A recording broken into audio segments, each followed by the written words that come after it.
శ్రీ సచ్చిదానంద సద్గురు సాయినాథ్ మహారాజ్ की జై. శ్రీ సచ్చిదానంద సద్గురు అలివేలు మంగమ్మ సహిత భరద్వాజ మహారాజ్ की జై. శ్రీ సచ్చిదానంద సద్గురు నాంపల్లి బాబా మహారాజ్ की జై. జై సాయి మాస్టర్. ఈరోజు సత్సంగంలో మనం శ్రీ సాయినాథ ప్రబోధామృతము అనే గ్రంథాన్ని మనం వివరించుకుంటున్నాం. రచన పూజ్యశ్రీ ఆచార్య ఎక్కిరాల భరద్వాజ మాస్టర్ గారు. దీనిలో మనం చక్కటి అద్భుతమైన అధ్యాయమైన చిరునవ్వు చూపు అనే అధ్యాయాన్ని మనం చదువుకుంటున్నాం.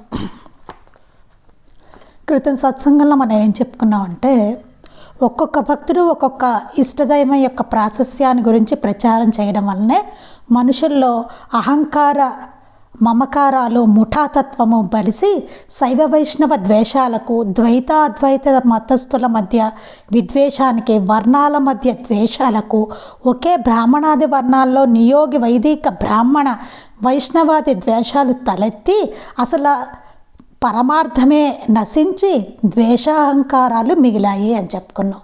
అది ఏం జరిగిందంటే, అసలైనదేదో పోయి వీళ్ళు ఒక్కొక్కడు ఏం చేశారంటే, ఒక్కొక్క భక్తుడు ఒక్కొక్క ఇష్టదైవాన్ని యొక్క ప్రాశస్యాన్ని గురించి ప్రచారం చేయడం మొదలుపెట్టాడు. ఒకడికి ఏదో రాముడు ఇష్టం అనుకో, రాముడు ప్రచారం. కృష్ణుడు ఇష్టం అయితే కృష్ణుడి ప్రచారం. ఏదో విష్ణుమూర్తి, శివుడు, అలాగే. దాంతో ఏమైంది, ఆ మనుషుల్లో అహంకార మమకారాలు, ముఠాలు, వీళ్ళందరూ ఒక గ్రూపు, వాళ్ళందరూ ఒక గ్రూపు, అలాగే ఆ ముఠాతత్వాలు బలిసిపోవడం వల్ల ఏమైంది, మాస్టర్ గారు నేను అన్నాం కదా, అక్కడే రాశారు మాస్టర్ గారు, ముఠాతత్వము బలిసి అని రాశారు. అదంతా ఏంటి, ముఠాతత్వం బలియడమే, బలిసి అహంకారం బలిసి అవన్నీ చేశారు. అంటే నేను గొప్ప, నా దైవం గొప్ప, నేను పూజించే దైవం గొప్ప. అసలు ఆయన ఒక్కరే, ఉన్నదంతా ఒక్కటే, అది మర్చిపోయారు. మర్చిపోయి శైవ వైష్ణవ ద్వేషాలు వచ్చేసాయి. ద్వైత అద్వైత మతస్థుల మధ్య విద్వేషం వచ్చేసి వర్ణాల మధ్య ద్వేషాలు వచ్చేసాయి. ఒకే బ్రాహ్మణాది వర్ణాల్లో నియోగి వైదిక బ్రాహ్మణ వైష్ణవాది ద్వేషాలు వచ్చేసాయి. ఒకే బ్రాహ్మణంలోనే ద్వేషం వచ్చేసింది. అసలు పరమార్థమే నశించింది. అసలు పరమార్థం ఏమిటి, దైవం కదా, అది నశించిపోయింది. పోయి ద్వేషాహంకారాలు మిగిలాయి. ఏం మిగిలాయి, అక్కడ దేవుడు పోయాడు, అసలు పర్పస్ పోయింది. పోయి ద్వేషము, అహంకారము, ఇవన్నీ మిగిలిపోయాయి. అందుకోసమే ఏవేవైతే అడ్డులు వస్తున్నాయో బాబా అవన్నీ కొట్టిపడేశారు, బాబా ఖండించేశారు మొత్తం. వేటి వలన అయితే మనం వేటిలనైతే అడ్డు పెట్టుకొని అహంకారంతో నాశనం చేసుకున్నాము, పరమార్థం సాధించుకోవడానికి అడ్డుగా పెట్టుకుని వాటిని నాశనం చేసుకున్నామో వాటిని అన్నిటినీ ఖండించేశారు బాబా. ఎందుకంటే మనకు పనికిరావు, ఒక అందుకుంటే ఒక అందుకు చేసుకున్నాం, వాటిని తీసి పడేయండి పక్కకు అన్నారు, అంతే. అది కాదు కదా దాని పర్పస్. ఏది మానవులను అలా మిగిలాయి అనమాట. కుక్కల పీకని విస్తరలా తయారైంది పారమార్థిక జీవితం. పారమార్థిక జీవితం అంతా కుక్కలు చింపిన విస్తరలా తయారైంది. ఎంత దారుణంగా తయారు చేసుకున్నామో చూడండి. ఏది మానవులను తరింపజేయగల ఏకైక సాధనమో అట్టి ఆధ్యాత్మిక రంగమే సర్వద్వేషాసూయలకు నిలయమైంది. ఎంత బాధగా ఉందో చదువుతుంటే. ఏదైతే మనం తరింపజేయగలదో ఏకైక సాధనం, అది ఉన్న ఒకటే ఒక్క సాధనం మనుషులందరినీ తరింపజేయడానికి. అసలు వేరే సాధనం లేదు మనకి, ఆధ్యాత్మికత తప్ప వేరే సాధనం లేదు మనం తరించడానికి. అలాంటి దాన్ని ఎంత స్పాయిల్ చేసుకున్నామో చూడండి. సర్వద్వేషాసూయలకు నిలయం చేసుకున్నాం, దాన్ని పొల్యూట్ చేసేసుకున్నాం. మనమే, మనుషులమే, మానవ జాతే దాన్ని పొల్యూట్ చేసేసుకుంది. చక్కటి ఆధ్యాత్మికతను ఏదైతే సాధించుకోవాలో అది సాధనంగా చేసుకొని పరమార్థానికి దారితీసేదో తప్పు కదండి. అలా చేసుకున్నాం మనం. దీనిని నిర్మోగమాటంగా కాలరాయడమే సాయికి వారి గురువు, సాయి మనకు యుక్తమని ఆచరణలో తెలిపింది. దాన్ని అంతటిని నిర్మోహమాటంగా కాలు రాశారు. సాయికి వారి గురువు, సాయి మనకు. అది యుక్తమని ఆయన ఆచరణతోటి మనకి తెలిపారు. ఎందుకే అదే యుక్తం, అంతే. మతపరమైన ఈ భేదాలను రెచ్చగొట్టని బాహ్యాచారమే లేకుండా పోయింది. బాహ్యాచారం అంతా ఏమైంది అప్పుడు? ఈ మతపరమైన భేదాలు రెచ్చగొట్టడం అనేది ఎక్కువైపోయింది, బాహ్యాచారం. అందుకే బాహ్యాచారానికి ఇంపార్టెన్స్ ఇవ్వలేదు. అంతఃశౌచం అది లేకుండా చేస్తే మాత్రం ఆయన ఒప్పుకోలేదు బాహ్యాచారాన్ని. ఇంతటికీ కారణం అంతఃశుద్ధి లేని బాహ్యాచారమే. దీనంతటికీ కారణం ఏంటంటే అంతఃశుద్ధి లేకుండా బాహ్యాచారం అని చెప్పారు. అందుకే సర్వధర్మాన్ పరిత్యజ్య. అందుకే బాబా చెప్పిన అంతఃశౌచాన్ని మాత్రమే, ఈ సద్గురు భక్తిని ఆశ్రయించడమే ఈ కాలానికి శ్రేయస్కరం అని మాస్టర్ గారు చాలా అనిపిస్తోంది అని చాలా స్పష్టంగా మాస్టర్ గారు రాశారు ఆ విషయాన్ని. సాయి చూస్తున్నారు, నవ్వుతున్నారు, మనం ఏమంటామోనని అని రాశారు. క్రితం సత్సంగంలో ఇదంతా చెప్పుకున్నాం. మనం ఇంట్లోనూ ఆలయాల్లోనూ వారిని ప్రతిష్ఠించుకున్నాము. వాళ్ళు కానీ వారి బోధలకు వ్యతిరేకంగానూ మనం వ్యక్తిగత మతాభిప్రాయాల గురించి, ప్రాధాన్యతల గురించి పోటీలు పడుతున్నాము. అంతఃశుద్ధితో వారి మార్గాన్ని నడిచి తరించడమా లేదా అన్నది మనదే చాయిస్ అని చెప్పారు. ఇంకా బాబా మందిరాల్లో అక్కడ పూజాదులు ఈ విధంగా జరగాలని శాసించే అర్హత ఎవ్వరికీ లేదు అని చెప్పారు. అంతఃశౌచం లేని ఆచారాన్ని సాయి కొనసాగనివ్వలేదని గుర్తుంచుకోవాలి అన్నారు. ఆచారరహితంగా కేవలం భావప్రధానంగా పూజ ఎవరికి వారు చేసుకోదలిస్తే దానికి వారికి సంపూర్ణమైన స్వేచ్ఛ ఉంది. నువ్వు స్నానం చెయ్యి, మడికట్టుకో, చొక్కాలు ఇప్పండి మొదలైన ఆదేశాలు ఇచ్చే అర్హత ఎవ్వరికీ లేదని గుర్తించి నడుచుకుంటేనే మనం సాయి భక్తులము. మన మందిరము సాయి మందిరము. లేక అలా నిర్బంధించ వీలు కలిగినప్పుడు అది అలా నిర్బంధించే మూడుల అహంకారలయం. వారు ఉంటే సాయి ఉండరు, అట్లాంటి నిర్బంధించే వాళ్ళు ఉంటే అలాంటి చోట్ల బాబా ఉండరు అని చెప్పారు. అలానే అంతఃశౌచంతో కూడిన బాహ్యాచారాన్ని పాటించదలుచుకునే వారిని ఆటంకపరిచే అర్హత ఎవరికి లేదు. అంతఃశౌచంతో కూడిన బాహ్యాచారాన్ని వాళ్ళు ఏమి ఎవరిని తక్కువగా చూడరు, వాళ్ళకి అంతఃశౌచం ఉంది చక్కగా. అలాంటి వాళ్ళు కనుక బాహ్యాచారాన్ని పాటించుకుంటే ఏం పర్వాలేదు. అంటే పక్క వాళ్ళని ఏమనరండి, వాళ్ళు దూషించడమో, నువ్వు తప్పుకో అనడమో, లేకపోతే నువ్వు ఇట్లా ఉండాలనడమో అట్లాంటివి ఏమనరు వాళ్ళు. అలా చక్కగా అంతఃశౌచం కలిగిన వాళ్ళు అనమాట. వాళ్ళని ఆటంకపరిచే అర్హత ఎవరికీ లేదు. మళ్ళీ వాళ్ళని ఏమనకూడదు మనం, అది కూడా మౌఢ్యమే అవుతుంది.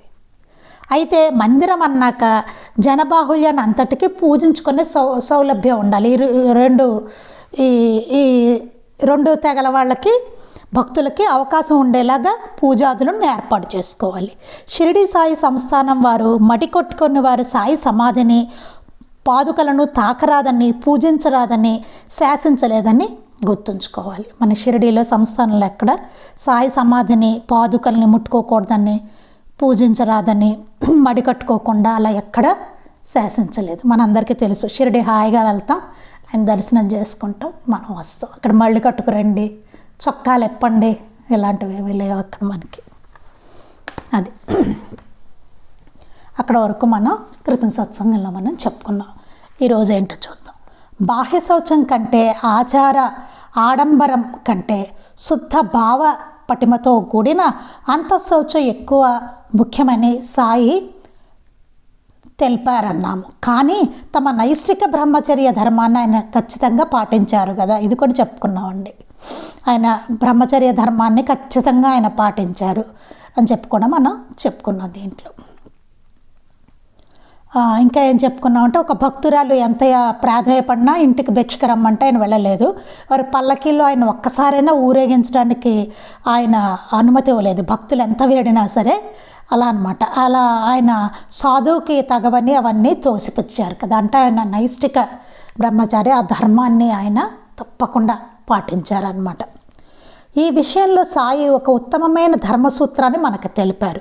ప్రతి భక్తుడు అంతఃశౌచంతో కూడిన బాహ్యాచారాన్ని తన వరకు తాను ఎంత ఖచ్చితంగానైనా పాటించవచ్చు. కానీ ఇతరులకు దాన్ని విధించడంలో సరళమైన హితబోధ మాత్రమే తగును కానీ అధికారపూర్వకమైన నిర్బంధం తగదు.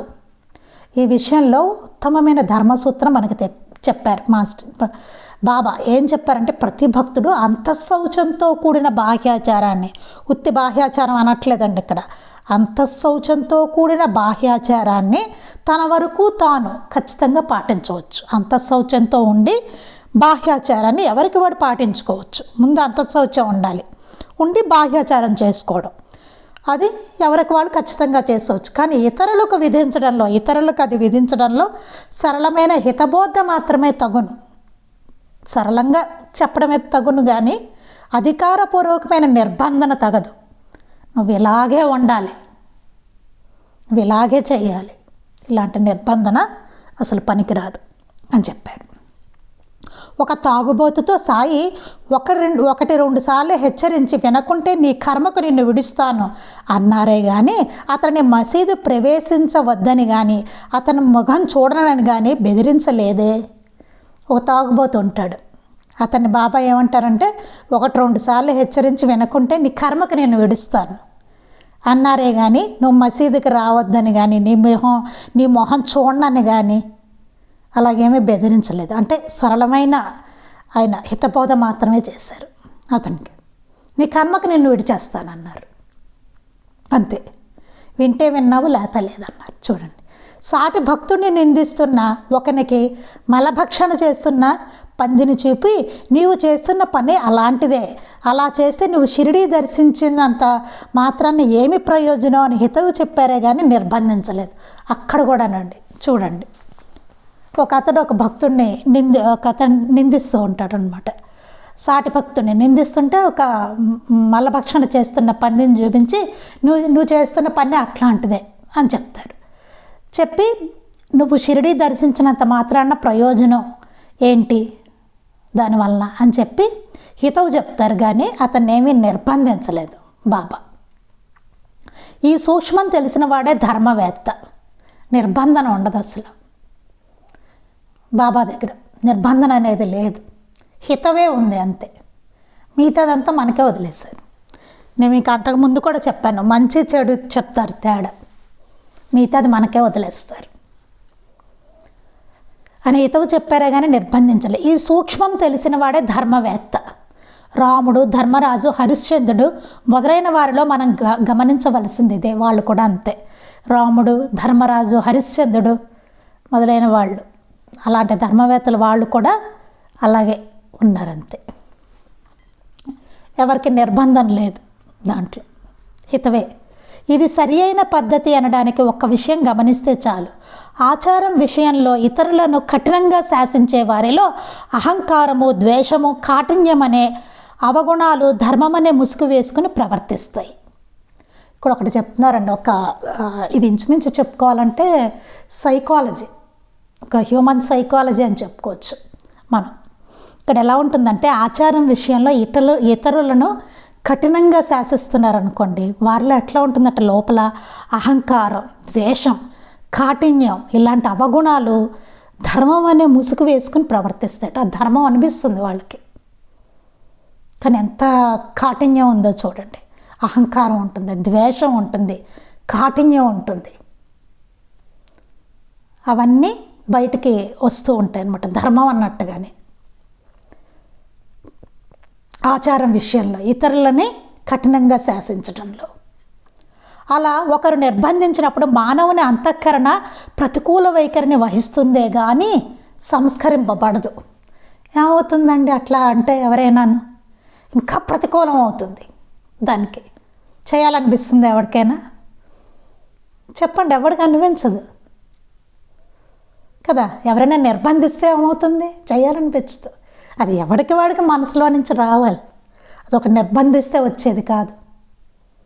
నువ్వు పూజ చేసి తీరాలి అన్నాడు అనుకోండి, ఎవడైనా చేయాలనిపించదు. అనిపిస్తుందా? ఏమనిపించదు. అలా మనకు మనసులో భక్తి కలిగి చేయాలనిపించాలి ఆయనకి. నువ్వు ఇలాగే చేయాలంటే అనిపిస్తుందండి. పిల్లల్ని చూడండి, వాడు నిర్బంధించావంటే వాడు చేయడు అసలు. ఇప్పుడు పారాయణ తీసుకోండి, పిల్లల్ని కూర్చోపెట్టి పారాయణ గ్రంథం ఇచ్చి అరే నువ్వు చదవరా అన్నాం అనుకోండి, వాడు చదవడు, వాడు చేయడు పారాయణ. వాడికి నెమ్మదిగా కలగాలి, వాడికి అది చదవాలనేది వాడికి కలగాలి. అలా నిర్బంధిస్తే రాదు అది. ఆ నిర్బంధన వల్ల ఏమవుతుందండి, ప్రతికూల వైఖరి వచ్చేస్తుంది. చాలా జాగ్రత్తగా ఉండాలి ఇందులో ఇట్లాంటి పాయింట్స్. సంస్కరింపబడదు. నిర్బంధించిన వారి పట్ల పగ ఏర్పడుతుంది. ఆ నిర్బంధిస్తే ఏమవుతుంది, పగ వస్తుంది. పగ రాదండి, ఖచ్చితంగా వస్తుంది. ఏంటిలా చావగొడుతున్నారంటే నన్ను అనిపిస్తుంది. అంతే కదా, రోజు మనకి చాలా పెట్టేశారనుకోండి ఆచారాలు. పొద్దున్న లేచిన దగ్గర నుంచి లేవగానే మడి కట్టుకొని వంట చేసి నైవేద్యం పెట్టి అప్పుడు తిని ఇలా చేసి అలా చేసి అన్ని గిన్నెలు మనమే మడిగా తోముకొని పెట్టుకొని ఇలా ఏవో చాలా ఇది వరకు ఉండే ప్రాసెస్లు అవన్నీ మనకు పెట్టారనుకోండి, ఇప్పుడు ఏమవుతుంది మనకి, అలా చెప్పిన వాళ్ళ నిర్బంధన అయిపోతుంది మనకి. వారి పట్ల పగ వచ్చేస్తుంది మనకి విపరీతంగా. అప్పుడు వారు తమకు గల శ్రద్ధ మేరకైనా దైవ కార్యక్రమాల్లో పాల్గొని అభివృద్ధి చెందే బదులు విముఖులై తిరిగిపోతారు. అలా చేయిస్తే ఏమవుతుంది, ఉన్న కాస్త భక్తి పోతుంది. ఎందుకు వచ్చింది దేవుడు రా బాబు ఇది అనిపిస్తుంది. ఆ ఉన్న కాస్త భక్తి పోతుంది అప్పుడు. అంతే కదండి, నిర్బంధిస్తే ఏమవుతుంది. ఇప్పుడు పిల్లలన్నిటికీ బలవంత పెడుతున్నాం అనుకోండి, ఏమవుతుంది, ఎందుకు వచ్చింది దేవుడు రా బాబు, ఎందుకు వచ్చిన పూజ ఇలాగే చేయాలంటే నాకు వద్దనిపిస్తుంది ఖచ్చితంగా. అలాగే ఉంటుందండి. నా చిన్నతనంలో వినాయక చవితి అంటే చాలా అనకూడదు కానీ ఏడుపు వచ్చేది నాకు. లేట్ అయిపోయేది, తినకుండా చేయాలి, లేట్ అయిపోయేది, ఆకలి వేసేసేది నాకు. ఎప్పుడు పెడతారా అన్నట్టు ఉండేది నాకు పరిస్థితి. కూర్చోవడం అంటేనే బాధగా ఉండేది. ఆ కథ వినాలి, పత్రి వేయాలి, ఏమిటో అసలు శ్రద్ధ ఉండేది కాదు నాకు. అది మొత్తం పాప వాళ్ళు అంతా వంటలు వండి అంతా చేసేసరికి లేట్ అవుతుంది కదా. మేము చిన్నపిల్లలు అనమాట, బాగా నీరసాలు వచ్చేసి ఆకలి వేసేస్తూ ఉండేది మాకు. అలా చెప్తున్నాను, అసలు మామూలుగా ఉదాహరణకి అసలు ఎలా ఉంటుందన్నది చెప్తున్నాను నేను. అందుకని శ్రద్ధ మేరకైనా దైవ కార్యక్రమాల్లో పాల్గొని అభివృద్ధి చెందే బదులు విముఖులై తిరిగిపోతారు. ఏమవుతుంది, పాపం ఉన్న శ్రద్ధ ఏదో ఉంటుంది వాళ్ళకి చేసుకుందామని, వచ్చేసరికి నువ్వు ఎట్లాగే చేయాలి, నువ్వు మడి కట్టుకోవాలి, అది ఇంకోటి ఏదో పెట్టారనుకోండి రూల్స్, అట్లా చేస్తున్నావేంటి, మాలాగా చేయాలి నువ్వు, ఏదో నీకే ఈ మంత్రాలు రావా అయితే నువ్వు చేయకూడదు, ఏదో రకరకాలు ఉంటాయి కదండి. లేకపోతే చులకనగా చేయడం, మేమే చెయ్యాలన్నట్టు, లేకపోతే నువ్వు పనికిరావని, ఏవో రకరకాలు చేస్తే ఏమవుతుందండి, వాళ్ళు హాయిగా దైవ కార్యక్రమాల్లో పాల్గొనడం మానేసి, అభివృద్ధి చెందడం మానేసి విముఖులై తిరిగిపోతారు. ఆ పాపం ఎవరిదండి, తిట్టిన వాడిది వస్తుంది ఆ పాపం. వాళ్ళు ఇంకా దైవ కార్యక్రమాల్లో పాల్గొరు, వాళ్ళు వెళ్ళిపోతారు. బాధ వస్తుంది వాళ్ళకి, ఓహో ఇలాంటి వాళ్ళే చేయాలేమో, ఇందులో మనం కాదేమో. నిజమైన సంస్కరణ ప్రేమ, ఓరిమి, సహృదయత, యుక్తిమంతమైన హితబోధ, సత్సాంగత్యాల వలన మాత్రమే కలుగుతుంది. నిజమైన సంస్కరణ అనేది మనిషికి ఎట్లా కలుగుతుంది, ఎప్పుడు ప్రేమ వలన, ఓరిమి వలన, సహృదయత వలన, యుక్తిమంతమైన హితబోధ, సత్సాంగత్యం, వాటి వలన మాత్రమే కలుగుతుంది. అందుకే బాహ్యాచారాలు పాటించని కారణంగా ఒక్క భక్తుని కూడా సాయి మందలించినట్లు వారి చరిత్రలో చూడం.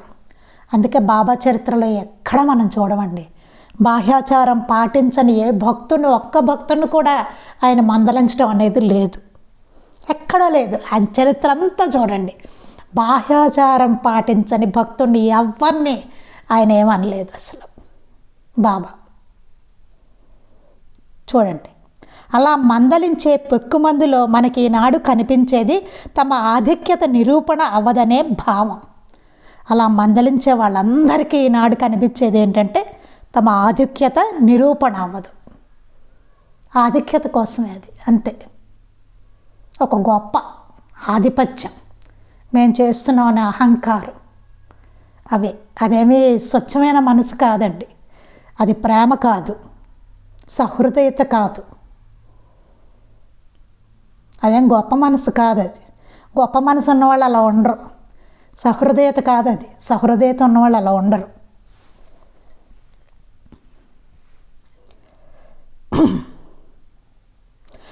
ఇటు ఆచారపరమైన అహంకారమే కాజీ సిద్ధి పాల్కేను సాయి ఆగ్రహానికి గురయ్యేలా చేసింది. అతను మక్కా యాత్ర చేసి యావజ్జీతము ఖురాన్ పఠించి నమాజులు చేసినందున వచ్చిన సత్ఫలితాన్ని అంతటినీ ఈ అహంకారం ఒకటి నిష్ఫలం చేసింది. దానిని దెబ్బతీయందే అతడిని అనుగ్రహించే మార్గం మరొకటి సాయికి కనిపించలేదు. ఇక్కడ మనకి లీలామృతంలో కూడా ఉంటుందండి. అతనికి అహంకారం వస్తుందన్నమాట. కాజీ సిద్ధి ఫాల్కే అని అతను మక్కా యాత్ర చేస్తాడు. యావత్ జీవితం అతను ఖురాన్ పఠించాడు, నమాజులు చేస్తాడు, చాలా సాధన చేశాడు. అతను మక్కా యాత్ర కూడా చేశాడు. అంత చేసిన అతనికి ఏమైంది? మంచి గర్వం, అహంకారం వచ్చింది అతనికి. మిగతావన్నీ నిష్ఫలం కదా అహంకారం వల్ల. అతను అహంకారం తీయాలి, అది తీశారు బాబా. అతను దెబ్బతీశారు, తీసి ఆ దెబ్బతీసి అతన్ని అనుగ్రహించారు. అప్పుడు అతను అహంకారం తీయడం తప్ప వేరే మార్గం లేదు. అహంకారాన్ని తీసేసి అప్పుడు అతను అనుగ్రహించారు. బాబా మీ భిక్షాపాత్రలో రొట్టె ముక్క చాలు నాకు అంటాడు. చివరికి మొత్తం అహంకారం అంతా పోతుంది అతనికి. అంటే మక్కా యాత్ర చేస్తే అహంకారం, ఖురాన్ యావజ్జీవితం చదివితే అహంకారం, నమాజులు చేస్తే అహంకారం. అందుకు కాదు కదా, ఇవన్నీ అహంకారం పెంచుకోవడానికి కాదు కదా. అహంకారం పోవాలి అసలు. అవన్నీ చేస్తే పెరగకూడదు. కాశీ వెళ్ళానని అహంకారం పెంచుకుంటే ఎలాగా? కాశీ వెళ్ళి దైవ దర్శనం అయినందుకు పోవాలి అహంకారం. అక్కడే వదిలేయాలి గంగలో కదా, అహంకారం వదిలేయాలి అక్కడ. ఇష్టమైన పదార్థం తెలుసా అండి ఇది మీకు? ఇష్టమైన పదార్థం వదిలేస్తారు కాశీలో. దాని అర్థం ఏంటి? ఇష్టమైన పదార్థం ఒక పదార్థం వదిలేస్తారు. ఎందుకు వదిలేస్తారు అక్కడ? పదార్థం కాదండి, ఒక గుణాన్ని వదిలేయాలి అక్కడ. దాని అర్థం అది ఇండికేషన్. ఒక పదార్థం వదిలేయడం అంటే ఉత్తినే బాహ్యంగా అదొక ఇదన్నమాట. బాహ్యంగా వదిలేది ఏంటంటే ఒక పదార్థం వదులుతాం. దాని ఇండికేషన్ ఏంటంటే ఒక గుణాన్ని వదిలేసేయాలి. మనలో చాలా చెడు గుణాలు ఉంటాయి కదా, ఒక గుణాన్ని అక్కడ వదిలేయడం అనమాట. ఇక నుంచి ఆ గుణాన్ని వదిలేస్తాం మనం, దాని జోలికి వెళ్ళాం. ఫర్ ఎగ్జాంపుల్ నాకు కోపం ఎక్కువ అనుకోండి, దాన్ని వదిలేసి రావాలి అక్కడ. ఇంకప్పటి నుంచి కాశీ నుంచి వచ్చిన తర్వాత నుంచి నేను చాలా శాంతంగా ఉండాలి. మాటికి కోపం తెచ్చుకోవడం అట్లాంటివి చేయకూడదు. గుర్తుండాలి, నేను అది వదిలేశాను, ఆ కోపాన్ని వదిలేశాను. అయితే అసూయ ఎక్కువ అనుకోండి, నాకు ఆ అసూయను వదిలేశాను. ఎవరి పట్ల ఇంకొచ్చిన తర్వాత అసూయ భావన ఉండకూడదు నాకు. అది నిజమైన కాశీ యాత్ర అంటే, నిజంగా వదిలేయడం అంటే అది. ఒక చెడు సంస్కారాన్ని వదిలేయడం, మనలో ఉన్న చెడుని వదిలేయడం. బేసిక్గా చెప్పాలంటే అది ఒక చెడుని వదిలేయడం అన్నమాట. ఏదో ఒకటి చెడుని వదిలేసి రావడం. అది మన టక్కును గుర్తు రావాలి, దాన్నే వదిలేసా, మళ్ళీ దాని జోలికి వెళ్ళకూడదు. అలా ఏదో ఒకటి ఒక చెడుని, మనలో ఉన్న ఒక చెడుని వదిలేయాలి. అది కాశీలో వదిలేయడం అంటే. దానికి ఇండికేషన్గా ఒకటి ఏదో వదిలేస్తారనమాట. బెండకాయో దొండకాయ కూర ఏదో సంథింగ్ ఉంటుంది కదా, అట్లా ఏదో ఇండికేషన్ అంతే తప్ప ఏదో వదిలేసి వస్తే అది జనాలు బాహ్యంగా అదే చేస్తున్నారు. బాహ్యాచారం పాటిస్తూ అంత శౌచాన్ని వదిలేసినట్టుగా అక్కడ జరుగుతున్నది కూడా అదే, వదిలేసే దాంట్లో. బాహ్యంగా కూరనో ఏదో వదిలేసి వస్తున్నారు తప్ప అది జరగవలసింది జరగట్ల. నేను కాశీలో అది వదిలేశాను తిన్నాం అంటారు. జరగాల్సిందేంటి? ఏం వదిలేయాలి? అది జరగట్లేదు కదా, ఇంకేంటి? కాశీ వెళ్ళొచ్చి ప్రయోజనం ఏమిటి?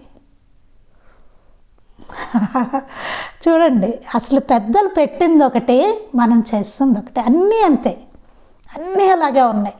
మొత్తం మొత్తం మనం అసలు స్పాయిల్ చేసుకున్నాం పారమార్థికతనంతా. చక్కగా ఉపయోగించుకునే సాధనం అది ఆధ్యాత్మికత మార్గం. దాన్ని అంతా స్పాయిల్ చేసుకున్నాం మనం. ఎందుకు? అంతఃశౌచం లేకపోవడం వల్ల. అక్కడ కూడా అదే అయింది కదా, కాశీ దాంట్లో కూడా అదే అయింది. బాహ్యంగా వదిలేసాం, అంతఃశౌచం మీద అంతరంగంలో మార్పేది లేదు. బాహ్యంగా కూర తినట్లేదు అంతే, ఆ వెజిటబుల్ ఏదో ఉంది కదా అది తినట్లేదు. ఏమన్నా అంటే అబ్బా కాశీలో వదిలేసా. ఆ గుణం ఏది? అది వదలలేదే, అది కంటిన్యూ అయిపోతుంది చచ్చే వరకు. ఈ కూర ఒకటి తినడం మానేసాడు అంతే. ఇది పరిస్థితి. అందుకు కాదు పెద్దలు పెట్టింది, ఒక అందుకు చెప్తే ఒక అందుకు తయారయ్యి అన్నీ అట్టగా తయారయ్యాయి మనకి.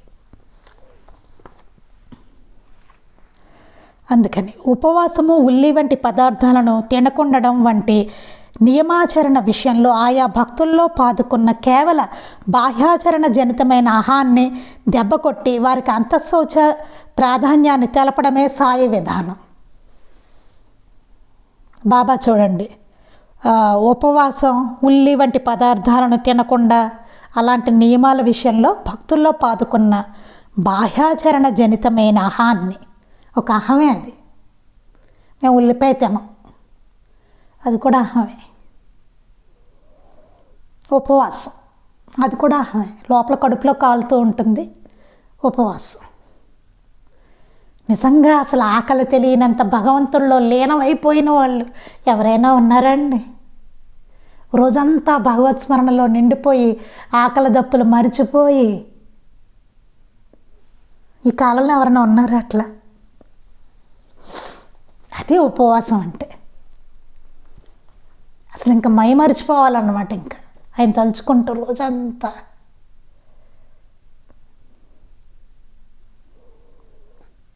అది కదా, ఉల్లి వంటి పదార్థాలను తినకుండడం వంటి నియమాచరణ విషయంలో అది కూడా నియమం పెడతారు కదా, ఉల్లిపాయ తినం. ఇవన్నీ ఆయా భక్తుల్లో పాదుకున్న కేవల బాహ్యాచరణ జనితమైన, అది కూడా బాహ్యాచరణే. అలాంటి వాటిని దెబ్బ కొట్టి వారికి అంతఃశౌచ ప్రాధాన్యాన్ని తెలపడమే సాయి విధానం. అవన్నిటిని దెబ్బ కొట్టారు. ఎందుకు కొట్టారు? ఇవన్నీ కాదురా, ముందు అంతఃశౌచం అది లేకుండా ఇవన్నీ చేస్తే ఉపయోగం లేదు. ముందు అంతఃశౌచం, లోపల క్లీన్ అవ్వాలి, నీ మనసు బాగుండాలి. మనసు బాగుంటేనే ఇవన్నీ, లేతే లేదని చెప్పారు. నువ్వు తినేసే ఏం పర్వాలేదు, కానీ లోపల క్లీన్గా లేకపోతే మాత్రం వేస్ట్.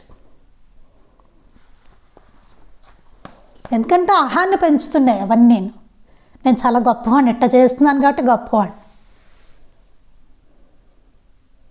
నేను ఇవాళ ఉపవాసం, ఏంటట ఉపవాసం అయితే వాడు ఎవడో తినేసాడు కాబట్టి వాడు పరిగిరాని వాడు. ఏంటిట బాబా నవ్వుతూ ఉంటారు అక్కడ, అయినా మన బుద్ధి ఉండదు. మిగతా వాళ్ళని అది ఒకలా చూస్తాం కదా. ఎవడైనా తిన్నాడంటే అవ్వా కార్తీక మాసంలో తినేశారు, లేకపోతే ఉల్లిపాయ తింటున్నారు కార్తీక మాసంలో కదండి, చాలా చులకనగాను వాళ్ళ పట్ల. ఇవన్నీ చాలా ఉంటాయి. బాబా చరిత్ర ఇచ్చి చదివించాలి అప్పుడు. బాబా చెప్పింది ఇవన్నీ నేను కదా. ముందు అంతఃశౌచం ఉండాలని చెప్పారు బాబా. తాము శాకాహారులైన ఆచారవంతులు కావచ్చు కానీ సహజంగా ఆజన్మాంతము మాంసాహారులైన వారి ఆహారాన్ని అసహించుకోవడం కూడా తగదు. ఇక్కడ చాలా చెప్పారు బాబా. ఇక్కడ చూడండి, ఇది తాము శాకాహారులైన ఆచారవంతులు కావచ్చు కానీ, శాకాహారం తినేవాళ్ళు అయితే అవ్వచ్చును కానీ, సహజంగా ఆజన్మాంతము మాంసాహారులైన వారి ఆహారాన్ని అసహించుకోవడం కూడా తగదు. సహజంగా కొంతమంది మాంసాహారం చిన్నప్పటి నుంచి వాళ్ళ ఫ్యామిలీస్ అందరూ మాంసాహారం తింటూ ఉంటారు. వాళ్ళని అసహించుకోవడం కూడా, వారి ఆహారాన్ని అసహించుకోవడం కూడా తగదు అని చెప్పారు. అది అసహించుకోకూడదు, ఎవరి ఆహారం వాళ్ళది, అసహించుకోకూడదు అని చెప్పారు బాబా. ఇది ఇట్టి అహంకారం, అది కూడా అహంకారమే అని చెప్పారు. అది కూడా అహంకారమేట. అలా అసహించుకోవడం కూడా అహంకారం. వాళ్ళ అదే ఆహారమే, వాళ్ళ ఆహారం వాళ్ళది, వీళ్ళ ఆహారం వీళ్ళది, అంతే. అందుకే అలాంటి ఒక భక్తుని పిలిచి మసీదు ముంగిట అండాలో ఉడుకుతున్న మాంసపు పలావ్ మీద మూత తీసి అది సరిగ్గా పక్వమైనదో లేదో చూడమని, ఆ విషయంలో తన ఆచారం పోతుందన్న కలత చెందని అవసరం లేదని సాయి అతన్ని నిర్బంధించారు. అయితే అతడి చేత కానీ మిగిలిన శాకాహారులైన భక్తులను కానీ మాంసము తినమని ఆయన నిర్బంధించలేదు. అంటే అసహ్యించుకోవద్దు అని చెప్పారు కానీ తినమని మాత్రం ఆయన ఎప్పుడు నిర్బంధించలేదు. అంటే అసహ్యించుకోవద్దు అని చెప్పారు ఇక్కడ. అది ఒక అతనికి అక్కడ పిలుస్తారు, పిలిచి ఏం చెప్తారంటే ఒక భక్తుని పిలిచి మసీదు ముంగిట అండాలో మాంస పలావ్ వండుతూ ఉంటాడు. వండుతున్నప్పుడు దాన్ని మూత తీసి అది ఉడికిందో లేదో చూడమని చెప్తాడు. అతడేమో అమ్మో ఆచారం కదా పోతుంది అనేసి అతను భయపడుతుంటాడు. నువ్వు ఆచారం గురించి భయపడద్దు అని చెప్పి అతను చేయి తీసి అక్కడ దాంట్లో గరిటె తీసి కలుపు అని చెప్తారనమాట. కాకపోతే అతడి చేత కానీ మిగిలిన శాకాహారులైన భక్తులను కానీ మాంసం తినమని నిర్బంధించలేదు. కానీ ఆయన ఎప్పుడు శాకాహారులను ఎవరిని అంటే వెజిటేరియన్స్ ఎవరిని మీరు నాన్ వెజ్ తినండి అని చెప్పి ఆయన ఎప్పుడు ఎవరిని ఏ భక్తుడిని కానీ ఇక్కడ ఆ గరిటితో కలపమన్న అతన్ని కానీ మూత తీసి కలపమన్నారు కదా అతన్ని కానీ ఎవరిని తినమని మాత్రం ఆయన ఎప్పుడు నిర్బంధించలేదు. ఎవరి ఫుడ్ వాళ్ళదే, ఎవరి ఆహారం వాళ్ళదే. కానీ పక్కవాడు తినే ఆహారాన్ని చూసి నువ్వు అసహించుకోబోకు అని చెప్పారు. అది వాడి ఆహారం వాళ్ళది, నీ ఆహారం నీది, అంతే. ఎవరిది వాళ్ళు తినండి అంతే. వాళ్ళకి అదే అలవాటు, వాళ్ళు అది తింటారు, నీకు ఇది అలవాటు, నువ్వు తిను అంతే, అసహించుకోవద్దు అని చెప్పారు. అంతేగాని వాళ్ళ ఆహారం నువ్వు తిను, నువ్వు అది తినబోకు, ఇట్లాంటివి చెప్పలేదు ఆయన. చూసారా, చాలా అసలు ఎక్కడికక్కడ ఖండించుకుంటూ వచ్చారు. దేనికదే, అటు హిందువుల్ని సంస్కరించారు, ఇటు ముస్లిమ్స్ని సంస్కరించారు, అలాగే ఇటు శాకాహారుల్ని ఇటు మాంసాహారుల్ని. ఎంత అసలు ఇలాంటి అవతారం ఎక్కడైనా ఉంటుందండి? మాంసాహారం పట్ల ఏహ్యభావం తగదని మాత్రమే సాయి చెప్పదలిచినది. ఏహ్యభావం తగదు మాంసాహారం పట్ల, అంటే అసహించుకోవడం అనేది తగదు అని చెప్పారు. అంతేగాని తినేయండి అని అనలేదు ఆయన. ఎవరి ఫుడ్ వాళ్ళు తినండి అని చెప్పారు ఆయన. ఎవరి ఫుడ్ వాళ్ళు తినండి అంతే. ఆయన వద్దని చెప్పలేదు, ఇంకోటని అలాగేమీ చెప్పలేదు ఆయన. నీ ఆహారం నువ్వు తిను, నీ ఆహారం నువ్వు తిను అంతే. కానీ ఏహ్యభావం వద్దు, అసహించుకోవడం మాత్రం వద్దు. అలానే బలవంతంగా వాడిని ఆహారం మాత్రం తినమని అట్లాగేం చెప్పలేదు, వీడిని తినొద్దని చెప్పలేదు, ఏది చెప్పలేదు బాబాల. తన ఒంటికి పడని ఆహారాన్ని ఒకడు తినకపోవచ్చు, అంతే కదండి. వాడు ఒంటికి పడదు, వాడు తినడు ఆహారం, అంతే. అంత మాత్రాన అది నింద్యం అనడం సరికాదు. వీడికి వెజిటేరియన్, వీడి చిన్నప్పటి నుంచి వెజిటేరియన్, అదే తింటాడు, అది వీడి ఒంటికి పడదు. అంత మాత్రాన అది నింద్యం అనడం సరికాదు, అది నింద్యం కాదు, నిందించదగిన ఆహారం ఏమీ కాదు. అన్ని రకాల ఆహారాలను స్వీకరించే జంతువుల పట్ల సైతం పూజ్యభావాన్ని వహించమని బోధించిన సాయి కేవలం మాంసాహారులైనంత మాత్రాన సాటి మానవులను చులకనగా చూడడం తగదని నేర్పదలిచారు. అంతే కదండి, అన్ని రకాల ఆహారాలు స్వీకరించే జంతువులను సైతం పూజ్యభావాన్ని వహించమని బోధించిన బాబా. అంతే కదండి, జంతువుల పట్ల కూడా పూజ్యభావాన్ని వహించమని చెప్పారు. అన్నిట్లో నేనున్నాను, అందులో నేనున్నా, ఇందులో నేనున్నాను అలా చెప్పి వాటి పట్ల సరిగ్గా ప్రవర్తించమని చెప్పారు. అలాంటి బాబా కేవలం మాంసాహారులైనంత మాత్రాన్న మానవులను చులకనగా చూడడం తగదని నేర్పదలిచారు. వాళ్ళు ఏదో మాంసం తింటున్నంత మాత్రాన వాళ్ళ పట్ల చులకనగా ఉండకండి, చులకనగా వాళ్ళని చూడకండి అని చెప్పారట. అట్టి మాంసాహారాన్ని సాక్షాత్తు పరమ పవిత్రమైన ద్వారకామాయి ముంగిట తులసి నిరతాగ్నిహోత్రము ఉండే పవిత్ర ప్రాంగణంలో వండి దైవానికి నివేదించి ధునికర్పించి స్వయంగా సాయి వడ్డించడం వలన ఆ విషయమే మనకెట్టి సంకోచాలు తగవని సాయి శిలాశాసనాన్ని ఇచ్చారు. అట్టి మాంసాహారాన్ని సాయి పరమ పవిత్రమైన ద్వారకామాయి ముంగిట తులసి నిరతాగ్నిహోత్రము ఉండే పవిత్ర ప్రాంగణంలో ఆయన వండారు బాబా. ఆయన ఉన్నప్పుడు వండి దైవానికి నివేదించి ధునికి అర్పించి స్వయంగా సాయి వడ్డించారు. అది తినేవాళ్ళకి, మాంసాహారం తినేవాళ్ళకి ఆయనే వండి దాన్ని నివేదన పెట్టి మరి ఆయన వడ్డించారట. ఆ విషయమే మనకెట్టి సంకోచాలు తగవని సాయి శిలాశాసనాన్ని ఇచ్చారు. సంకోచం ఏమీ తగదు, తినేవాళ్ళు తినచ్చు అని చెప్పారు. వాళ్ళు తింటారు, తినచ్చు. నీకు అది పడదు కాబట్టి నువ్వు తినొద్దు. నువ్వు చిన్నప్పటి నుంచి శాకాహారివి, నువ్వు అదే తిను. వాళ్ళు మాంసాహారులు అది తింటారు. అలా అని నువ్వు చులకనగా చూడొద్దు తినేవాళ్ళని అని చెప్పారు అక్కడ. నాడు అట్టి పరీక్షకు గురైన భక్తుల కేసి చూచినట్లే సాయి తమ చిత్రరూపంలో మన కేసి నేడు కూడా నవ్వుతూ చూస్తున్నారు. ఇప్పుడు కూడా అలాంటివన్నీ వస్తూ ఉంటాయి కదండి మనకి. అందుకని ఇప్పుడు కూడా బాబా మన కేసి చూసి నవ్వుతూ చూస్తున్నారట. ఇప్పుడు పరిస్థితి కూడా అదే కదా, చూసి నవ్వుతున్నారట ఆయన. అంటే ఏం చెప్తున్నారు? అసహించుకోవద్దు, ఎవడ ఆహారం వాడిది, చూసి అసహించుకోవద్దు అని. మాంసాహారం తామసికమని కనుక నింద్యమని కొందరంటారు. హింసాత్మకం కనుక నింద్యం అంటారు మరికొందరు. వీరు సాత్వికాహారానికి కొన్ని నిర్వచనాలు కూడా ఇస్తారు. ఇక్కడ ఒక విషయం గుర్తుంచుకోవాలి, అన్ని రకాలైన ఆహారాలు హింసాత్మకమే. మామూలుగా ఏమంటూ ఉంటారండి, మాంసాహారం తామసికము, అది తామసికమైన ఆహారం కనుక నింద్యం అది అంటారు కొందరు.